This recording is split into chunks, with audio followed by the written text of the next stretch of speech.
بھائی نے سوال کیا کہ بہت ساری بار قربانی آتی ہے، بقرعید آتی ہے، تو عید الاضحیٰ میں لوگ ایڈورٹیزمنٹ وغیرہ لگاتے ہیں کہ فلاں فلاں اسٹیٹ میں قربانی آپ کی جائیں گی اور وہاں کے غریبوں میں بانٹ دی جائیں گی۔ سوال یہ کہاں تک درست ہے؟ دیکھیے اب اس پہ یہ ساری چیزیں وہ ادارہ جو اس قربانی کو آرگنائز کر رہا ہے اس کی سب چیزیں اس کی آتھینٹسٹی اور جینویننس پہ ڈیپینڈ ہے۔ مثال کے طور پر ایک دوسرا اسٹیٹ ہے جہاں کچھ جانوروں کی سیکریفائس قربانی جو ہمارے اسٹیٹ میں بین ہے وہ اسٹیٹس میں لاگو ہے، چالو ہے، اور وہاں وہ کر رہے ہیں جس کے دام بھی کم ہوتے ہیں اور غریبوں میں بانٹ دے رہے ہیں، جو کہ ایک اہم اور اچھی چیز ہے، یاد رکھیے۔ تو ایسا اگر وہ کر رہے ہیں تو یہ تو بہت اچھا عمل ہے۔ اب وہ یہ ڈالنا نہیں ڈالنا یہ ڈیپینڈ ہے کہ وہ لوگ کتنے جینوین ہیں، کتنے آتھینٹک ہے، اس پہ ڈیپینڈ ہے۔ تو اگر آپ کو لگتا ہے ہاں واقعی میں جو ادارہ دعویٰ کر رہا ہے وہ کام کرے گا جو آپ کو وعدہ کیا جا رہا ہے تو آپ ڈالیں، اچھی بات ہے، مطلب غریبوں تک آپ کا وہ جو جانور کا میٹ بھی پہنچ جائے گا، اور خاص بات یہ ہوتی ہے کہ وہ اسٹیٹ میں کافی سستا بھی ہوتا ہے، یاد رکھیے، ٹھیک ہے، تو لہٰذا یہ اچھی بات ہے۔ تو لیکن اب یہ ساری چیزیں ڈالنا کیسا ہے؟ ڈالنا بالکل جائز ہے، شرعی طور سے آپ ڈال سکتے ہیں، آپ کی قربانی آپ کی جگہ ہونا ضروری نہیں، کہیں بھی دنیا میں ہو سکتی ہے، تو ڈالنا جائز ہے۔ اب وہ کرتے نہیں کرتے کیا ہوتا، کتنی جینویننس ہے وہ میں نہیں جانتا ہوں، چونکہ میں نے نہ اداروں کو دیکھا ہوں، نہ میں ان اداروں میں کبھی وزٹ کیا ہوں، اور نہ ہی میں یہ کہہ سکتا ہوں کہ ہاں میں ان کو جانتا ہوں تو میں پروموٹ کر رہا ہوں، تو میں بالکل نہیں جانتا ہوں۔ تو لہٰذا میں یہ کہوں گا ایسے معاملات میں آپ اس کی حقیقت تک پہنچے، اگر واقعی میں ویسا کر رہے ہیں تو آپ بھیجیں، نہیں کر رہے تو بہرحال احتیاط کریں۔ لیکن ایٹ دا سیم ٹائم یہ بھی بولوں گا کہ ایسے معاملات میں فراڈز بہت زیادہ ہوتے ہیں، تو بہرحال احتیاط کرنا اور تو ویریفائی کرنا، چیک کر لینا، یہ زیادہ اچھا رہے گا۔ تو آپ کر لیں ایک بار، اور آج کل بڑا آسان ہے، انٹرنیٹ کا زمانہ ہے، آپ اگر مدرسے کا نام دیا جا رہا ہے تو آن لائن چیک کر لے، یوٹیوب پہ ویڈیوز اس کے چیک کر لے، کوئی ویب سائٹ ہو تو چیک کر لے، یا آپ کی جان پہچان والا کوئی اسٹیٹ میں تو اس سے پوچھنے لگا لے، تو ویریفیکیشن بہت آسانی سے ہو سکتا کر لے اور پھر اس کے بعد دے۔ تو قربانی کو کسی اور اسٹیٹ میں کرنے میں کوئی عرض نہیں ہے، ہاں وہ کیا کر رہے ہیں، کیسے کر رہے ہیں، وہ آپ ایک بار ویریفائی کریں۔ میں نے سوال کیا گاونش پہ بہت ساری جگہ پابندی، مطلب گائے بیل یا بچڑا اس کا جو ہوتا ہے اس کو ذبح نہیں کر سکتے، تو پھر ایسی شکل میں کیا ہم بھینس کی قربانی کر سکتے ہیں؟ تو دیکھیے بھینس کھانے کے حد تک تو حلال ہے، وہ بالکل ایک الگ مسئلہ، لیکن کیا ذبیحہ میں وہ حلال ہے؟ تو یاد ہے کہ بہت سارے اہل علم نے کہا ہاں اور بہت سارے نے کہا نہ۔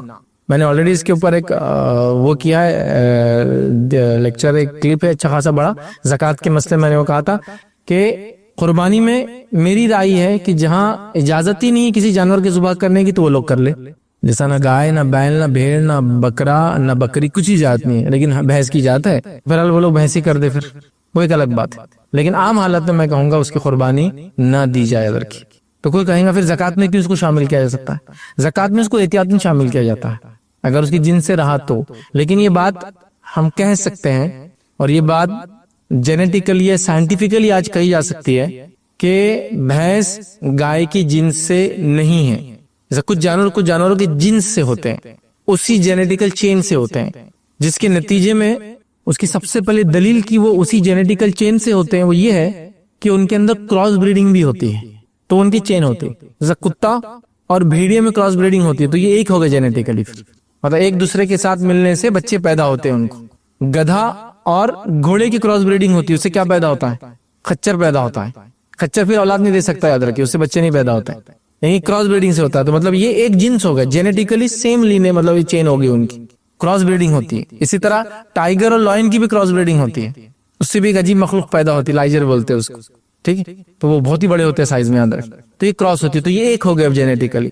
لیکن گائے اور بھینس میں کراس بریڈنگ ہوتی ہی نہیں، کسی بھی جنس میں نہیں ہوتی تھا، کوئی درجے میں نہیں ہوتی، تو ایک جنس نہیں۔ سب سے پہلے کلر میں دیکھیے اب دونوں مختلف، ساری چیزوں مختلف ہے، یاد رکھیے، اور ان کی بریڈنگ بھی نہیں ہو سکتی، یاد رکھیے، جبکہ بہت سارے جانور جو ایک جنس کے ہوتے ہیں ان کی کراس بریڈنگ ہوتی ہے، اور گائے اور بھینس میں کراس بریڈنگ نہیں ہو سکتی، کہیں بھی ثابت نہیں کہ دونوں میں ہوتی ہے سائنٹیفکلی، تو لہٰذا اس سے پتا چلا کہ یہ ایک جنس نہیں ہے۔ کچھ علماء نے کہا تھا کہ اس کو ایک جنس مانا جائے گا، لیکن یہ ان کی رائے ہے، کھانے کے حد تک جائز ہے، ذبیحہ حلال ہے، گوشت حلال ہے، وہ ایک الگ مسئلہ، قربانی کی یہاں بات ہوئی۔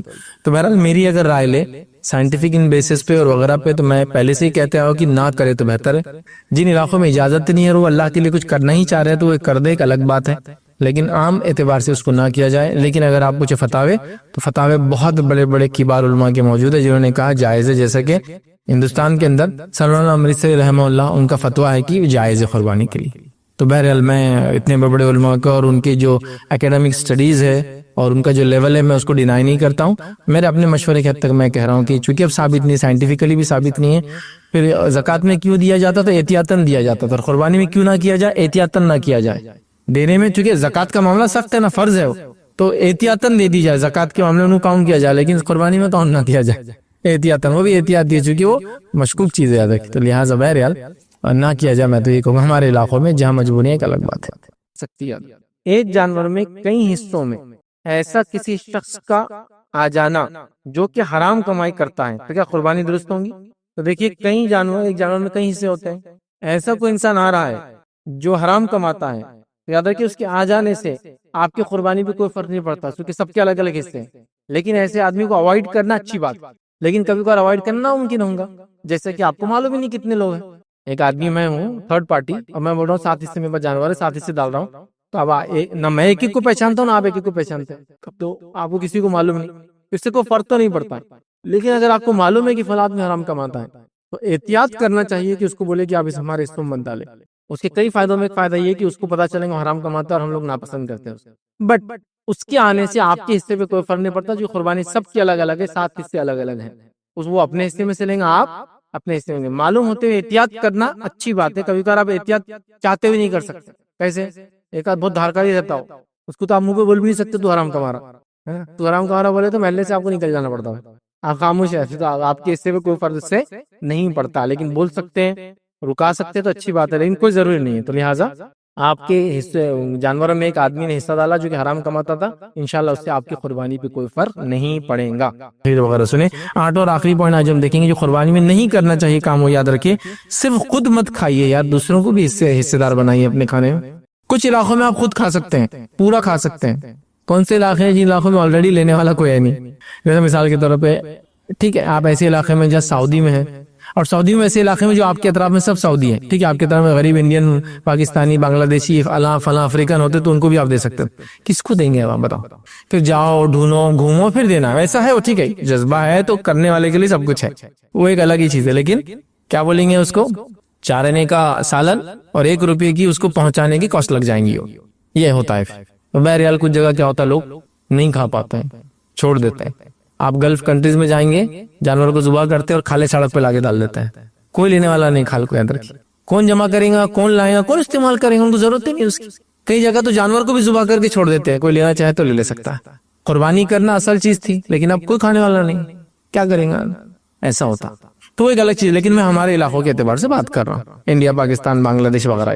ہمارے علاقوں میں کیا یاد رکھیے، غربت بہت عام ہے، آپ گھر سے نکل جائیے لینے والے بہت ہیں، اگر ہمارے پاس غربت عام نہیں ہے، اگر آپ مانے تو ہمارے پاس غریب مینٹالٹی تو عام ہے، وہ تو ماننا ہی پڑے گا نا، انڈین پاکستانی کو دیکھیے حج کو چلے گیا، کتنے روپے دے گے حج کو؟ ابھی تو 4 لاکھ 5 لاکھ حج کو لگ رہے ہو، پرائیویٹ سے 7.5 سے 8 لاکھ روپے لگ رہے ہیں حج کو دے کر گئے، لیکن وہ بھاگتا کون فری بسکٹ واٹر وہاں لینے کے لیے، فری چھتریاں تو ملتی وہ لینے کے لیے، فری چادر کون دے رہا اڑنے کو وہ لینے کے لیے بھاگ رہا پیچھے، تو یہ ہوتا ہے لینے والی مینٹالٹی، ہم ریسیونگ اینڈ پہ رہنا چاہتے ہیں، تمہارا مالدار سے مالدار بھی جو ہے وہ ریسیونگ اینڈ پہ ہے، لیکن غربت ویسے بھی عام ہے، بہت عام، تو کیا کرے، لوگوں کو اپنا جو ذبح کرے قربانی اس میں حصے دار بنائے، ہمارے پاس ہوتا ہے جو ہم کو دیتا ہے ہم اس کو دیتا ہے، دیکھیے جو ہم کو دے سکتا ہے مطلب قربانی کر رہا ہے، تو اس کو بھی آپ بولیے مجھے دینے کی ضرورت نہیں، آپ بھی کسی غریب کو دیجیے، میں بھی کسی غریب کو دیتا ہوں، لیکن میں بالکل آپ کو روک نہیں رہا ہوں کہ اپنے رشتہ داروں کو مت دیجیے، اس سے محبتیں بڑھتی، الفت میں جانتا ہوں، لیکن کہیں کی جگہ اننیسیسری خالی وہ ٹوکن آف، جس کو کہتے ہیں ایک کسٹم اور کلچر ہے، انہوں نے لا کے ان کے سامنے کوئی شخص انہوں کے سامنے دونوں نے استعمال نہیں کرنا، پھینک دینا یا دے دینا ہے، پھر دے دو نا سیدھا غریبوں کو، بانٹ دو لے جا، امپورٹنٹ چیز ہے، اہم چیز ہے، لیکن نہیں کرے کیا جا رہا، تو یاد رکھیے لوگوں کو حصہ دار بنائیں۔ ایک غلط فہمی بھی یہاں دور کرنا چاہوں گا،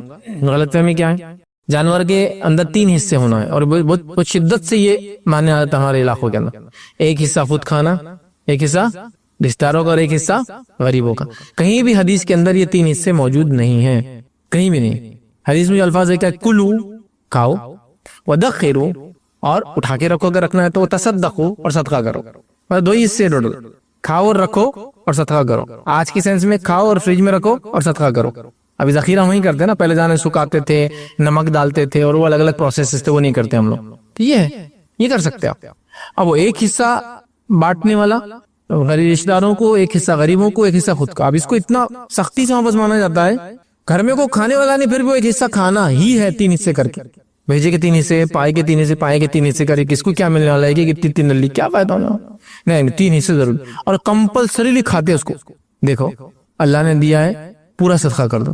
آپ کے حصے میں سے کھانا چاہیے, میں بھی ریکمینڈ کروں گا, فرض نہیں ہے لیکن نہ بھی کرے تو کوئی مسئلہ نہیں. میں نے ذبح کیا بکرا اور وہ غریب علاقے میں کیا بانٹ دیا پورا, تھوڑا رکھ سکتا ہوں اپنے, رکھنا بھی چاہیے, کھانا چاہیے, لیکن ضروری نہیں کوئی ایسا, اس سے کوئی گناہ نہیں ہوگا آپ چھوڑ دیں گے تو اتنا مضبوطی سے پکڑ لیتے ہیں. میں نے 2 جانور ذبح کر دیا, بڑے وہ بھی, اب ایک حصہ بولتا کتنا رہا آپ دے گی, کتنا جانور ہو رہا, کتنے کلو ہو جا رہا, 60-70 کلو, کیا کروں گا اب یہ گوشت ہوتا, نہیں کھانا ہی بولے آپ کو, اس لیے کہ ایک حصہ اپنا, ایک رشتہ داروں کا, ایک غریبوں کا. رشتہ دار نہیں بھی ہے تو رشتہ دار بنا کے بانٹے جا رہے, اتنا یہ سب ایسا نہیں ہے. بس آپ کھاؤ اور رکھو اور صدقہ کرو. بہرحال یہ کرنا چاہیے.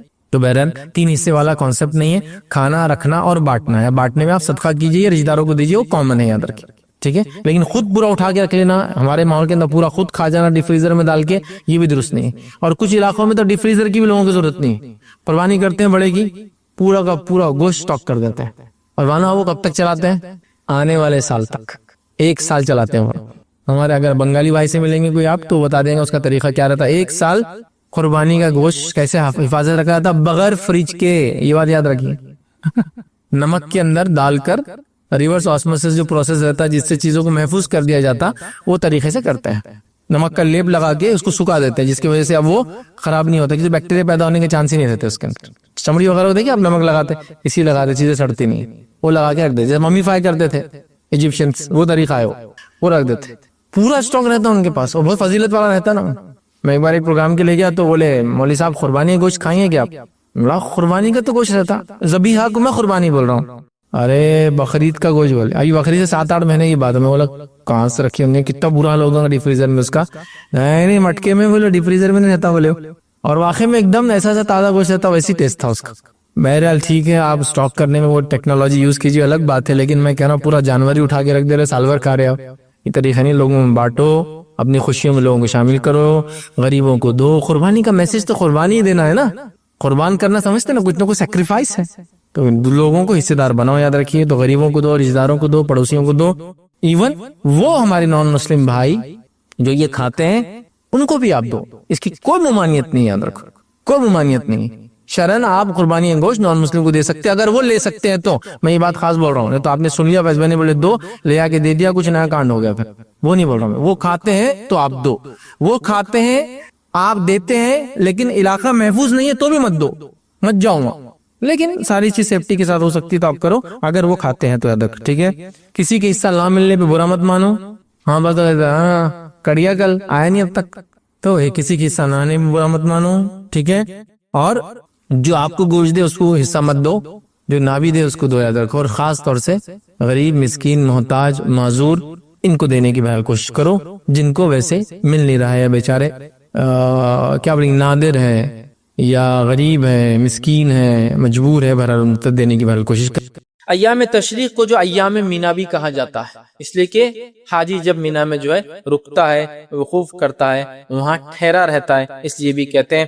کعب بن مالک رضی اللہ عنہ بیان کرتے ہیں اور فرماتے کہ اللہ کے رسول صلی اللہ علیہ وسلم نے, صحیح مسلم کی روایت ہے, ہمیں بھیجا اور جا کر کہا جو لوگ رکے ہوئے تھے ایام تشریق میں مینا میں, اور کہا جنت صرف مومنوں کے لیے ہے اور مومن اس میں داخل ہوں گا, اور ایام مینا کھانے پینے کے دن ہے تاکہ کوئی روزے نہ رکھے اس میں, اور ایام مینا کھانے پینے کے دن ہے تاکہ کوئی اس میں روزہ نہ رکھ لے حاجی, اس نیت سے کہ یار فائدہ ہوگا ہم حج میں, ٹھیک ہے. تو کہا یہ کھانے پینے کے دن ہے. اسی طرح جو ہے ایک روایت کے اندر آتا ہے, اس کے الفاظ اس طرح سے کہ آپ نے فرمایا رکھا حج عرفات میں ٹھہرنا ہے, حج عرفات میں ٹھہرنا ہے, حج عرفات میں ٹھہرنا. حج بڑے عرفات بڑا اہم دن یاد رکھیے, وہ حج کہا آپ نے, عرفات میں ٹھہرنا یہی حج آپ نے فرمایا, 3 مرتبہ کہا. اور پھر فرمایا ایام مینا 3 ہے, ایام مینا 3 ہے, ایام تشریق جو اب 3 ہیں.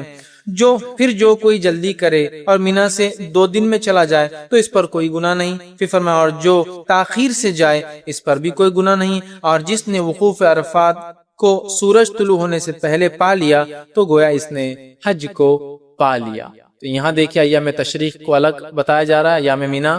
اسی طرح جو ہے یوم النہر کا الگ, مطلب جو ہے اس سے پہلے کے دن کی الگ جو ہے باتیں آ رہی ہے. تو یہاں نبی کریم صلی اللہ علیہ وسلم نے ایام تشریق کی بہرحال اہمیت بتائی اور کہا یہ جو ہے مینا میں ٹھہرنے کا چونکہ موقع ہے, اسے جو ہے ایام مینا بھی جو ہے کہا جاتا ہے. تو کہا اس میں حاجی رکیں گا, اور عرفے کے دن کو آپ نے حج ٹھہرایا, یاد رکھیں, ٹھیک ہے. یہ جامع ترمذی کی روایت تھی.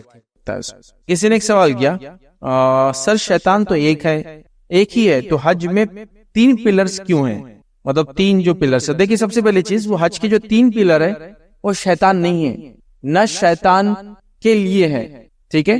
تو اس کو جمرات کے اندر اس کو وہ جو 3 پلر سے یاد رکھیے وہ شیطان نہیں ہے, وہاں کہیں بھی شیطان لکھا ہوا بھی نہیں ہے, یاد رکھیے. یہ ہمارے پاس ایک کامنلی ایک سٹوری بولی جاتی ہے جس کے تعلق سے علماء نے لکھا اس کی سند تو نہیں ہے لیکن معروف چیز ہے, سند نہیں ہے اس کی کوئی. وہ کیا ہے کہ ابراہیم علیہ الصلوۃ والسلام جب اسماعیل علیہ الصلوۃ والسلام کو ذبیحہ کرنے کے لیے لے کے نکلے, جو اللہ نے ان کو حکم دیا, تو شیطان نے آ کے 3 جگہوں پر ان کو بہکایا.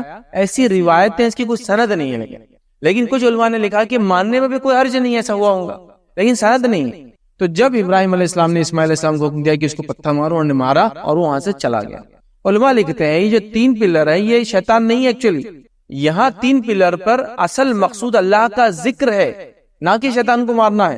کیا کرتے کنکر مارتے وقت اللہ اکبر کہتے ہیں نا, تو اللہ کا ذکر مقصود ہے, شیطان کو مارنا مقصود بھی ہے. وہاں کہیں شیطان لکھا ہوا بھی نہیں ہے, جمر اولا, جمر عقبہ, جمر وسطیٰ ایسا لکھا ہوا ہے, مطلب بڑا والا, بیچ والا, سائڈ, مطلب اس طرح سے لکھا ہوا 1 2 3 والا ہے وہاں لکھا ہوا. وہاں کہیں بھی لکھا ہوا نہیں شیطان اول, شیطان دوم, شیطان سوم, ٹھیک. اب نتیجہ کیا ہوا, اس کو شیطان وہ سٹوری کی وجہ سے ہم سمجھتے ہیں, کسی کو سند نہیں ہے, ماننے میں کوئی حرج نہیں ہے, لیکن جو کنکری ماری جاتی ہے آپ سمجھ جو ماری وہ شیطان کو نہیں ماری, اللہ کا ذکر کرنے کے لیے وہ کیا, ٹھیک ہے. وہ بتایا گیا کہ مارنا چاہیے. چھوٹے چھوٹے پیبلز, چھوٹے چھوٹے پتھر آپ لے سکتے ہیں اور اس کو مار سکتے ہیں. آپ بس اس گڑھے کے اندر ڈال دیں, وہ برابر جا کے اس کو لگی جاتا ہے پلر, چونکہ نیچے پلر بڑا ہے اوپر چھوٹا ہے. آپ خالی اندر بھی ڈال دیں نا, وہ نیچے جب گرتا ہے جا کے تو جمع ہو جاتا ہے اور برابر جا کے اس کو لگ جاتا ہے. لیکن چونکہ اس کو شیطان سمجھ لیا, اب کیا کیا سلوک ہوتا ہے آپ دیکھیے. ابھی نئے ویڈیو میں تو ایک سے ایک چیز آ رہی, لوگ وہ شارٹ فٹ جیسا پھینکتے ہیں نا, ویسا گھما گھما کے پتھر, بوٹلز, اور یہ تو کوئی اس کو لے آ کے میزائلیں مار رہا ہے. دیکھیے آپ شارٹس لوگوں نے, میں نے ایک دیکھا ہے بیچارے بزرگ ہے, کسی نے بتا دیا شیطان ہے, تو لگا ایک ہی موقع ہے دنیا میں شیطان سے بدلہ لینے کا. انہوں نے اپنی وہ جو اسٹک جس سے چل رہے تھے اٹھا کے ایسا چلاتے نا, جیسا لانچر جو ہوتا ہے, راکٹ لانچر جو ہاتھ میں جو کاندھے پہ لے کے کرے, ویسے شاٹ مار رہے ہیں. کسی کو دیکھا جا رہا ہے کہ پتھر لے رہے اور گول کو گھوم رہے, گول گول گول 3 4 بار گھوم کے پتھر پھینک کر مار رہے ہیں. تو کچھ لوگ پتھر کے بدلے بڑے بڑے, مطلب چھوٹے پتھر کے بدلے بڑے بڑے پتھر چن کے لے جا رہے ہیں پھر مار رہے ہیں. آپ سمجھیے یہ نہیں مقصد, یاد رکھ وہ شیطان ہے بھی نہیں. اور اتنا جوش اور جذبہ اور جنون خاص طور سے انڈیا, پاکستان اور بنگلہ دیش, بر صغیر, سب کانٹیننٹ کے لوگوں کو آ جاتا ہے, کسی کو انتہا نہیں. حالانکہ اس کا مقصد کیا ہے, اللہ کا ذکر. شیطان کو مارنا مقصد ہی نہیں, اللہ کا ذکر وہاں مقصود ہے. اگر اس واقعے کو آپ لے بھی لے تو اس کو ریپیٹ کر رہے ہیں, اللہ کے ذکر کو ریپیٹ کر رہے ہیں, شیطان کو پتھر نہیں مار رہے ہیں. وہاں مقصود اللہ کا ذکر ہم مارتے ہیں. لیکن افسوس ہے کچھ لوگوں کا یہ حال ہے کہ ان کو پتہ نہیں تو یہ کر رہے ہیں, اور دوسرے لوگوں کا حال یہ ہے کہ اس کو پتھر مار رہے تو الٹے پتھر مار رہے ہیں. آپ نے دیکھی اسی سیلفی کا کیمرہ چالو کر دیتے اور ایسے پتھر مار رہے, اللہ اکبر, الٹا کر, سبحان اللہ. مطلب شیطان نے ان کو وہاں بھی نہیں چھوڑا. اگر اس کو شیطان مان رہے ہیں وہاں بھی نہیں چھوڑا ان سے, الٹا پتھر سیلفی لے کر سیلفی لے رہے اس کے ساتھ کہ میں یہاں کھڑا ہوں, جمرے عقبہ پہ کھڑا ہوں, اولا پہ کھڑا ہوں, وسطیٰ پہ کھڑا ہوں, ٹھیک ہے. تو 1 2 3 پلر نمبر ہے, وہ بیچ والا, بڑا والا, چھوٹا والا, لیکن کہیں بھی شیطان نہیں ہوا, اور وہ شیطان ہے بھی نہیں, یاد رکھے. تو لہٰذا شیطان ایک ہی ہے, تو 3 پلر کیوں, تو 3 پلر شیطان کے لیے نہیں ہے, وہ اللہ کے ذکر کے لیے تینوں بھی. اور میں نے جتنے فتاوے پڑھے سب یہی ہے کہ وہ اللہ کے ذکر کے لیے سارے جو پتھر مارنے کے بارے میں, نہ کہ شیطان کو مار. اپنی ہم زندگی گزاریں گے تو انشاءاللہ عزیز ناخن جیسی چیز کو بھی کاٹنے کا اجر و ثواب انشاءاللہ ہمیں ملیں گا. تو چند باتیں آئیے آج میں اپنی تقریر میں ناخنوں کے تعلق سے آپ کے سامنے رکھتا. اور پچھلی مرتبہ جو ہے اس عنوان کی ایک کڑی میں ہم نے دیکھا تھا کہ ہمارے بال کیسے ہو, سر کے بالوں سے متعلق تمام تر تفصیلات میں نے آپ کے سامنے رکھنے کی جو کوشش کی تھی کہ بال کیسے ہونا چاہیے, کٹنگ کیسی ہونا چاہیے, اور تمام دیگر تفصیلات اس کی آپ کے سامنے رکھی تھی.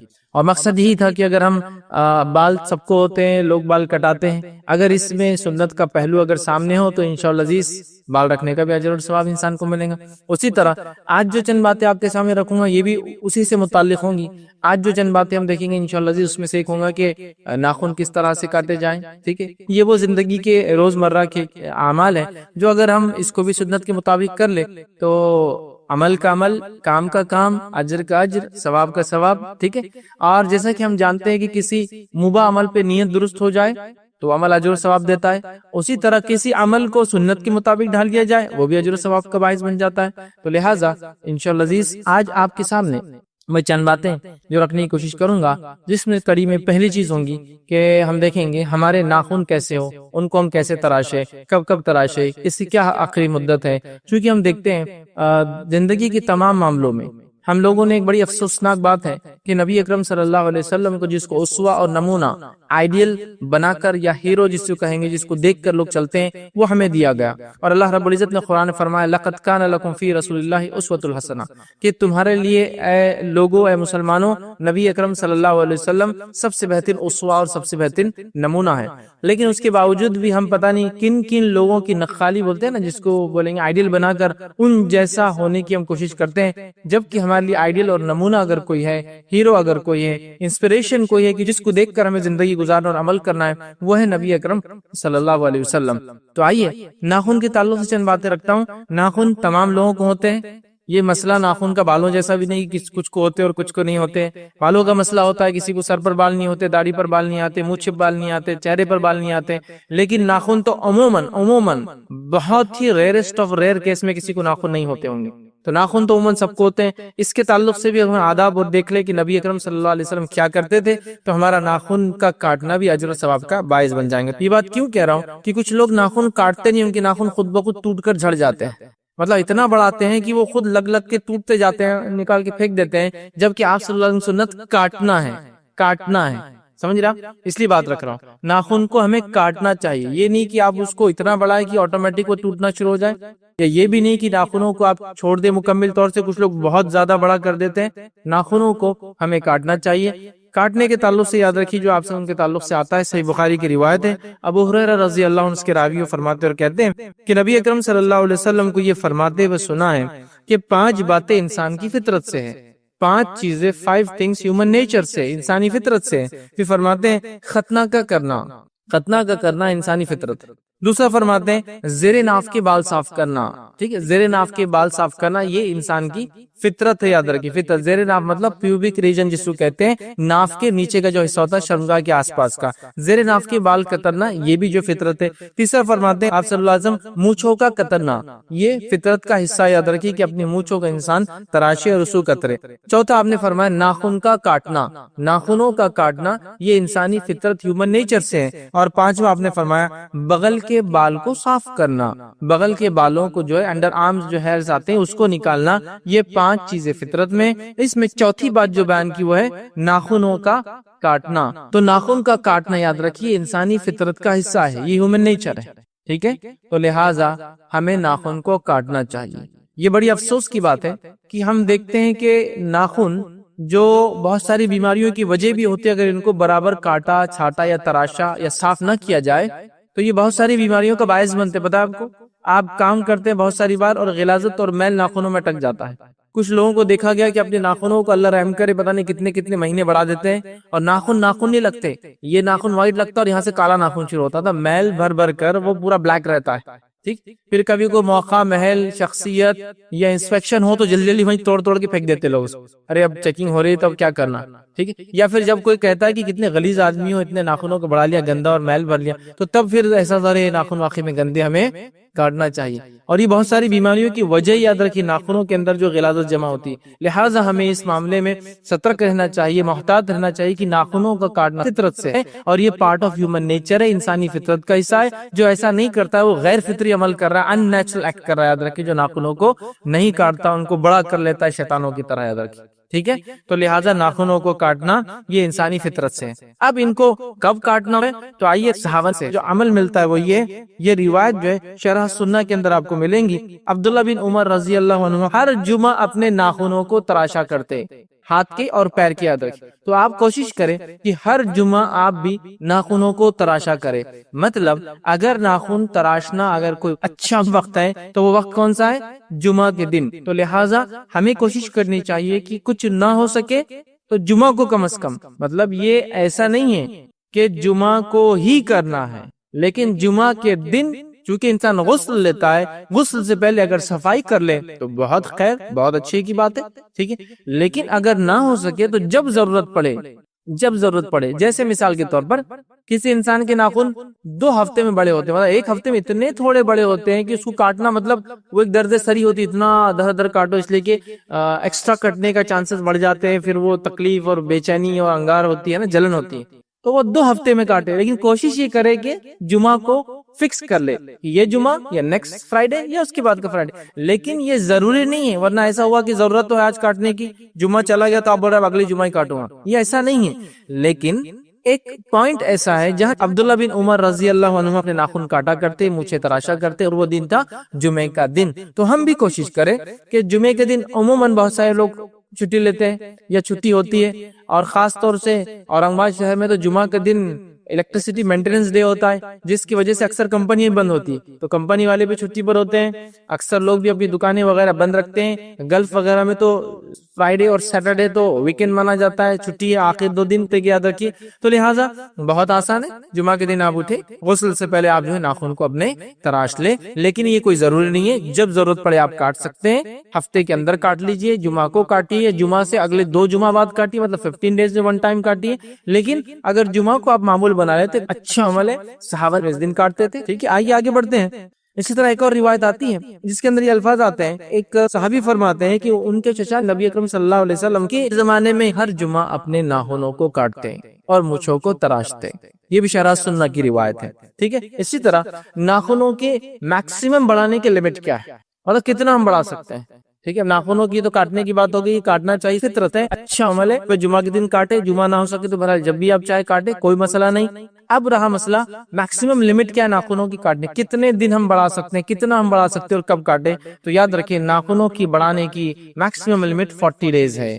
ناخنوں کو زیادہ سے زیادہ آپ 40 دن تک نہیں کاٹ سکتے، لیکن 40ویں دن آپ کو کاٹ لینا چاہیے، اس لیے کہ اس سے زیادہ بڑھانا یہ درست نہیں ہوگا۔ اور نبی اکرم صلی اللہ علیہ وسلم فرماتے ہیں، اور حدیث کے الفاظ اس طرح سے ہے، یہ روایت جامع ترمذی کی ہے، اور انس بن مالک رضی اللہ عنہ اس کے راوی فرماتے اور کہتے ہیں کہ ہمارے لیے مونچھیں کترنے، ناخن کاٹنے، سر کے بال منڈانے، بغل کے بال صاف کرنے کے لیے 40 دن کی حد مقرر کی گئی تھی، اور 40 دن سے بڑھانا مطلب 40 دن مقرر فرمائی گئی ہے کہ 40 دن سے زیادہ نہ بڑھنے دیا جائے، مطلب کہ 40 دن سے زیادہ ہم ناخنوں کو نہ بڑھنے دیں، ٹھیک ہے، مونچھوں کو نہ بڑھنے دیں، ٹھیک ہے، بغل کے بال نہ بڑھنے دیں، ٹھیک ہے، اسی طرح زیر ناف کے بال نہ بڑھنے دیں، یہ چیز 40 اس کی حد یاد رکھیں، اور بغل کے بال 40 دن سے پہلے آپ کو 40ویں دن تک، تو 40 دن یہ میکسیمم لمٹ ہے، یاد رکھیے۔ لیکن ہم یہ دیکھتے ہیں ناخنوں کے معاملے میں بھی لوگ افراط اور تفریط کے شکار ہوتے ہیں، زیادتی اور کمی کی شکار ہوتے ہیں، اور اللہ رحم کرے اتنے بڑبڑے کر لیتے ہیں، اور خاص طور سے عورتوں میں یہ شوق ہے، مردوں میں بھی شوق ہے کہ کچھ لوگ انگوٹھے کا اور کچھ لوگ کر انگلی کا بڑھاتے ہیں، اور عورتوں میں یہ شوق ہے کہ پورے ناخنوں کو بڑھاتے ہیں۔ 40 دن تو دور کی بات، 2 3 مہینے کے ناخن ہوتے ہیں، مطلب پہلے ان کو خوب بڑھایا جاتا ہے، 2 مہینے کا ان کو ایک شیپ دیا جاتا ہے، پھر وہ شیپ کو مینٹین کیا جاتا ہے۔ دیکھیے یہ کافروں کی مشابہت ہے۔ نبی اکرم صلی اللہ علیہ وسلم کے زمانے میں صحابیت نے کبھی بھی اپنے ناخنوں کو اس طرح سے نہ بڑا کیا، ضرورت کے تحت ناخن نہ کاٹے گئے، چونکہ مجبوری تھی، حالات تھی، غربت تھی، کاٹنے کے آلات اور اوزار کی بھی کمی تھی، یاد رکھیے۔ یہ بھی میسر نہ تھا کہ آسانی سے کوئی بلیڈ ڈھونڈ کے لائے، ریزر لائے اور کاٹ لے، یہ بھی بڑے مشکل سے ہوتا تھا، یاد رکھیے۔ تو یہ اس زمانے کی بات ہو رہی ہے، تو 40 دن ان کو لمٹ سیٹ کی گئی۔ الحمدللہ ہم کو تو بہت ساری سہولتیں ہیں، ہفتے کو ہفتہ کاٹ لیجئے، 15 دن میں کر لیجئے، ٹھیک ہے، 40 دن میکسیمم لمٹ ہے، ٹھیک ہے، تو 40 دن سے پہلے ہمیں کر لینا چاہیے۔ لیکن ہمارا مسئلہ یہ ہے کہ دنیا کے معاملات میں تو جو لمٹ ہے اس سے پہلے کر لیں گے۔ ٹیکس کی لمٹ ہے 15 سپٹمبر ایڈوانس ٹیکس، تو ہم اس سے پہلے ماشاءاللہ اپنا 10 کو اپن پے کر لیتے، ماشاءاللہ 1 کو اپن پے کر لیتے۔ لیکن مسئلہ یہ ہے کہ جب دین کا کام ہے 40 دن لمٹ ہے، لیکن اللہ تعالیٰ معاف کرنے والا ہے، لیٹ اٹ بھی، چلنے دو۔ اور حالات یہ ہے کہ بغل کے بال جو ہے اتنے بڑے ہو گئے کہ انسان اگر کبھی بنیان نہ پہنے تو باہر آ رہا ہے، مردوں کے بچے بھی دیکھ رہے ہیں انکل کے بال دیکھو آپ کے کتنے بڑے، اور اس کو کوئی شرم اور کوئی حیا نہیں کہ جو چیز صاف کرنا ہے، ٹھیک۔ اچھا داڑھی کو روز چھیل رہے، جو بالوں کو میکسیمم لمٹ ہے، آپ چاہے تو ہفتے میں کاٹے، کوئی مسئلہ نہیں، جس کی میکسیمم لمٹ ڈیفائنڈ ہے اس کو نہیں کریں گے، اور جس کو چھوڑ دینا ہے اس کو روز صاف کریں گے۔ مطلب امیزنگ سچویشن ہے ہم لوگوں کی کہ سنت کی خلاف ورزی میں ہر جگہ میں آگے، جس چیز کے تعلق سے میکسیمم 40 ڈیز ہے، لیکن مرد اور خواتین اس معاملے میں بہت ہی کمزور اور کوتا نظر آ رہے ہیں ہم لوگ۔ تو 40 دن میکسیمم لمٹ ہے۔ تو اگر ناخنوں کو بڑھانا ہے کوشش یہ کرے کہ جمعہ کو جمعہ کاٹ لے۔ میرے جمعہ سے جمعہ نہیں بڑھتے ہیں، اتنے زیادہ نہیں ہیں میرے ناخن بڑے، تو 2 جمعہ کو آپ کاٹیں، نہیں 2 جمعہ زیادہ ہو جاتا ہے، بہت بڑھ جاتے ہیں تو آپ 10 دن میں کاٹے، کوئی مسئلہ نہیں۔ جمعہ کے دن بہرحال اچھا عمل ہے، کوئی ضروری نہیں، لیکن اگر بڑھانا ہے یا نہ کاٹ پائے کسی وجہ سے تو میکسیمم کتنے دن؟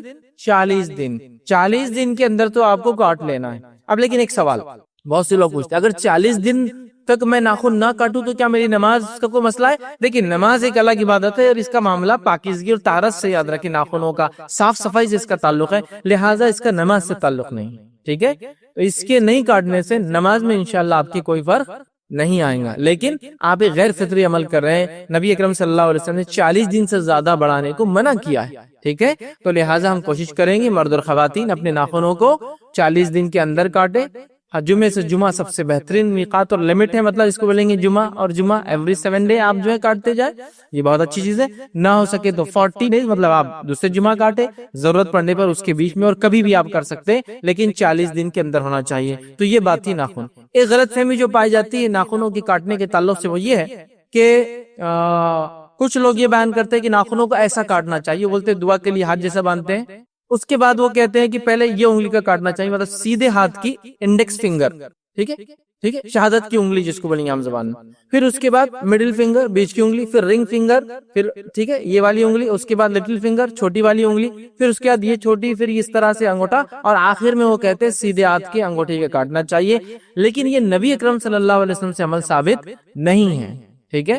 تو لہٰذا میں یہ کہوں گا نبی اکرم صلی اللہ علیہ وسلم کا معمول یہ تھا، آپ سیدھے سے الٹے کی طرف سارے ہی کام کرتے، آپ بال کٹواتے سیدھے سے الٹے کی طرف، آپ ناخن کاٹتے سیدھے سے الٹے کی طرف، تو لہٰذا اس اصول کے مطابق میں آپ سے یہ کہوں گا سیدھے سے الٹے کی جانب جائیے۔ آپ سیدھے میں جہاں سے آپ کو شروع کرنا ہے آپ کی مرضی، الٹے میں جہاں سے کرنا ہے، لیکن فرسٹ رائٹ سیکنڈ لیفٹ، سیدھے میں اور سیدھا کہے، سیدھے میں سیدھا تو پھر یہ انگوٹھا پہلے آتا ہے، سیدھے میں سیدھا، لیکن سیدھے سے شروع کرنا ہے، آپ چاہے ادھر سے کیجئے، ادھر سے کیجئے، بیچ سے کیجئے، وہ آپ کی مرضی ہے، سیدھے سے الٹے کی طرف، مطلب پہلے سیدھے ہاتھ کے پھر الٹے ہاتھ کے۔